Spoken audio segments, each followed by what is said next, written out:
महापौर पदावरून सुरू असलेल्या वादाच्या पार्श्वभूमीवर मीरा भाईंदर शहरात मराठी अस्मितेचा मुद्दा पुन्हा एकदा ऐरणीवर आला आहे.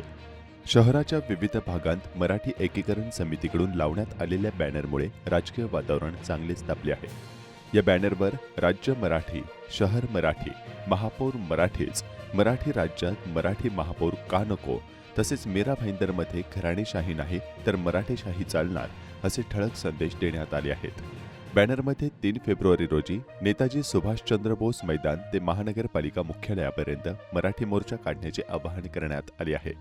भाजपकडून महापौर पदासाठी अमराठी उमेदवाराचा अर्ज दाखल झाल्यानंतर मराठी समाजात असंतोष वाढला असून मराठी माणसाला डावलले जात असल्याचा आरोप मराठी एकीकरण समितीकडून केला जात आहे.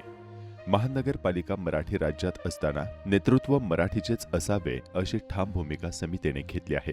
या बॅनरबाजीमुळे येत्या काही दिवसांत मीरा भाईंदरमधील राजकीय संघर्ष अधिक तीव्र होण्याची शक्यता व्यक्त केली जात आहे.